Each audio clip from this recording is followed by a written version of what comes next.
S1. Perkenalkan, nama saya Muhammad Rifal, nomor absen 21 dari kelas 12 IPS 3. Di sini saya akan mempresentasikan tentang makalah sosiologi yang berjudul Balai Banjar. Puji syukur saya ucapkan atas kehadirat Tuhan Yang Maha Esa, karena atas berkat dan rahmat-Nya saya dapat menyelesaikan makalah ini yang berjudul Balai Banjar. Terima kasih saya ucapkan kepada Ibu Endang Purwati yang telah membimbing saya dalam pembuatan makalah ini, sehingga saya dapat menyelesaikan tugas ini tepat waktu. Saya menyadari bahwa makalah yang saya buat ini masih jauh dari kata sempurna, baik segi penyusunan maupun penulisannya. Oleh karena itu, saya sangat mengharapkan kritik dan saran yang membangun guna menjadi acuan agar kami bisa menjadi lebih baik lagi di masa mendatang. Semoga makalah ini bisa bermanfaat, menambah wawasan para pembaca, dan bisa bermanfaat untuk perkembangan dan meningkatkan ilmu pengetahuan. Itu pendahuluan. 1.1 latar belakang.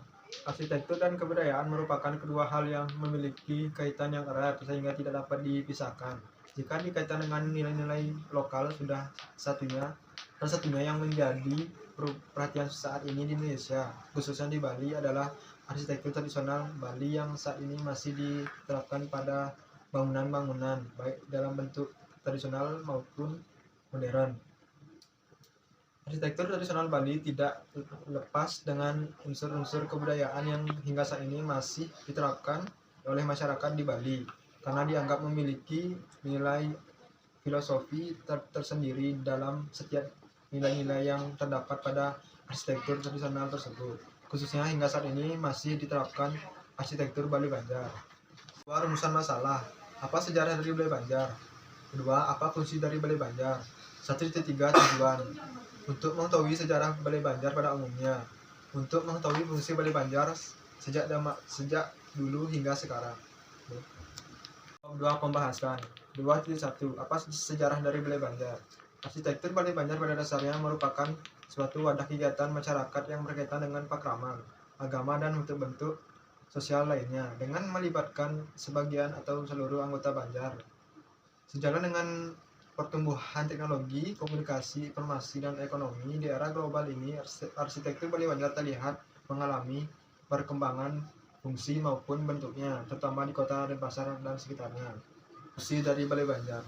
Umumnya, lokasi Balai Banjar terletak di sudut perempatan, pertigaan jalan, atau di sudut pertemuan antara jalan dengan yang mudah dicapai oleh krama Banjar.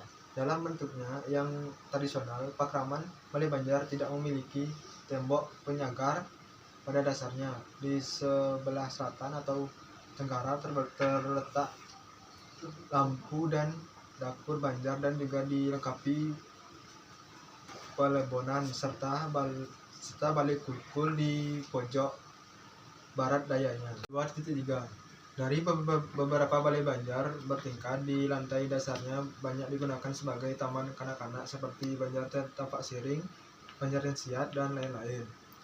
Ruang menjadi multipurpose karena dipakai selain untuk bermusyawarah pada sebagian besar Balai Banjar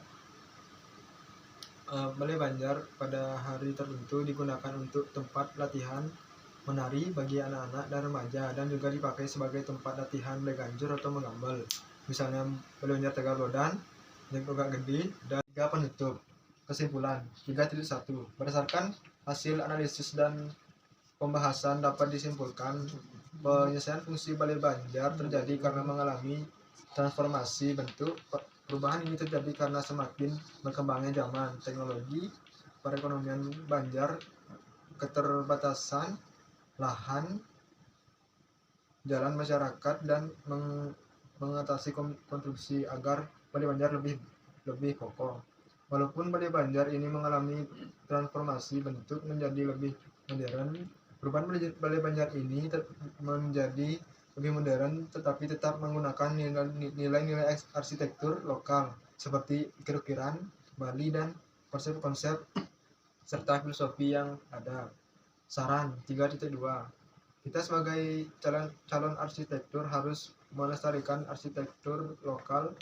Salah satunya adalah Balai Banjar. Perubahan bentuk yang terjadi pada Balai Banjar harus tetap sesuai dengan fungsinya dan mewadahi fungsi utama Balai Banjar, dan tetap menggunakan konsep dari filosofi Bali Banjar yang sudah diwarisi sejak zaman dahulu, sehingga arsitektur lokal tetap bertahan seiring dengan perkembangannya zaman dan teknologi.